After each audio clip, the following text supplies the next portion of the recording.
They love the people. They show them they're still worth something, even though they're old and they can't do things anymore like they used to. They can't remember things. They make them feel important. They tell them they're still loved. And that's what we all need. And so that's where that patient-centered care comes in. It changes them, makes them want to live, makes them want to live to 100.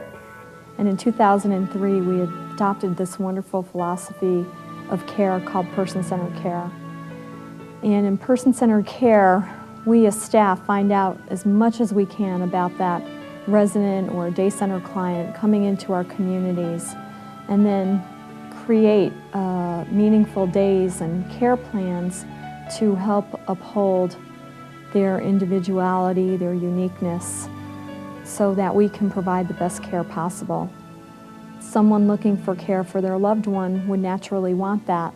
Person-centered care focuses on behavior acceptance, accommodation, empowerment, and abilities-based programming so that better care can be provided by caregivers. Behavior acceptance is accepting the person with dementia for where they're at with their dementia. So if they're having happy moments, we would want to validate those happy moments. And if they're having moments that are challenging, we'd also want to validate those moments too and recognize that this is a person who needs assistance at this time, and that it's up to the caregiver or care partner to find out what that person's needs are, so that we just don't value the person on good days, but we recognize that that person with dementia will also have bad days or bad moments in a day. Accommodation care partnering is where caregivers and residents or day center clients work together to help enhance their days. So instead of a caregiver saying, today this is what you're going to be doing, at 11 o'clock you might go to activities, at 12 noon you're going to get your shower, the resident or day center client is given the option or opportunity to make choices for themselves. And that is the responsibility of the caregiver to meet those choices and options based on the resident or client's preferences, so that we're accommodating the residents' and clients' needs. We're not accommodating caregiver schedules. Empowerment might be that a person will still have skills, occupational skills, and that it's the responsibility of the caregiver to tap in those skills so that the person still feels useful in their setting, whether it's at our assisted living community or at our day center program. For example, we had one woman who had worked as a secretary for many years, and the woman was still had the skills to put papers together. So we actually had her assist us in our education and training program in putting the educational materials together. And that woman felt so empowered that she was still able to contribute in society. Abilities-based programming is looking at the skills that each person has. And for example, in our activity programmings, whether it's in our assisted living community or at our day center program, staff will find out the interests of each person, but create programming to meet the needs of each person. So if someone still has higher functioning skills cognitively, we're going to have activities that can meet those skills at that moment in time. If someone needs assistance, they may take an activity and create it so that it's broken down into smaller tasks versus creating one large program.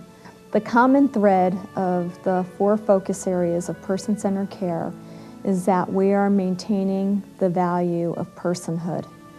So whether that person is in the earlier stages of their dementia or at the end stages of their dementia, they're still a person, just like any person who's walking down the street. As soon as I took my aunt to Margaret T, they sat down with me. They wanted to know, and it was an extensive interview where they sat with me and they asked me what my aunt's hobbies were. They wanted me to go all the way back as far as I could remember and what things my aunt was interested in, what hobbies, everything that I could think of that they could do for my aunt to make her, to get to know her personality. There's 6 core needs in the philosophy of person-centered care. The first one is love.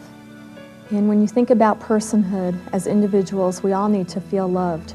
And people with dementia especially need to feel loved as they're starting to lose their memories and become confused. The next core need is inclusion. And with memory loss, people at times don't know how to initiate in being a part of their activities of daily living, or in group programming, or even having short interactions with their family.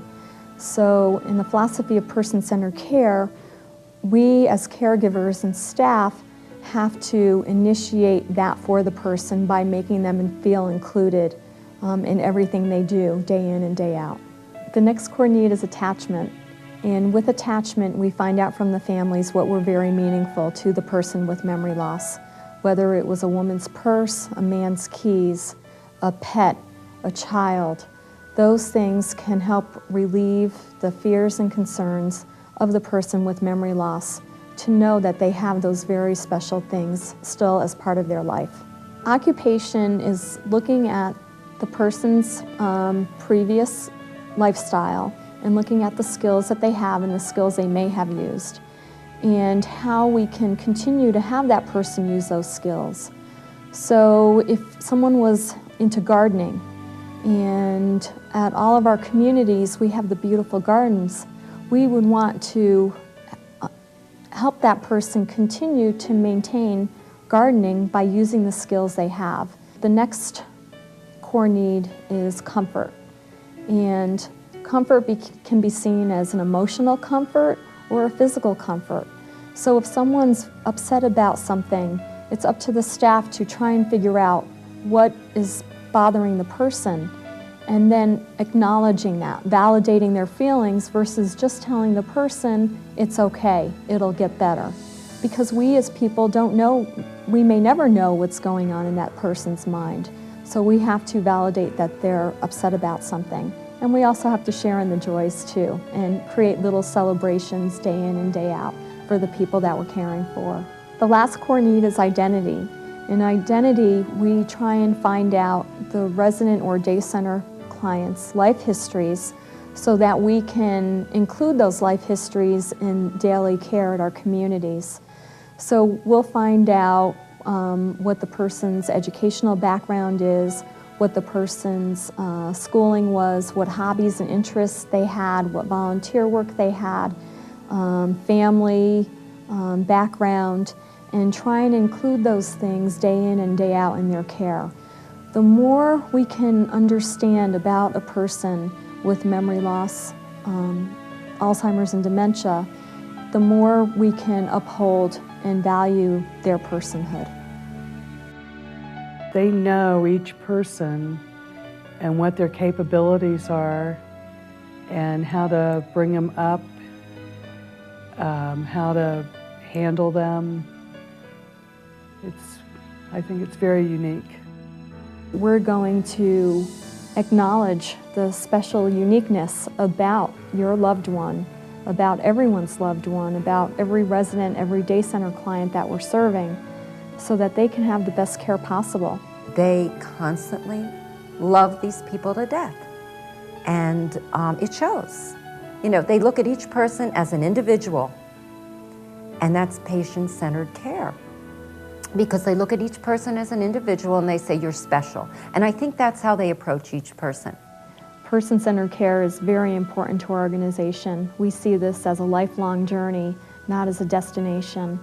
As we're growing as a company and we're working with people of all backgrounds, ages, who are all experiencing memory loss, our growing can never stop, and we are committed and dedicated to the person-centered care philosophy.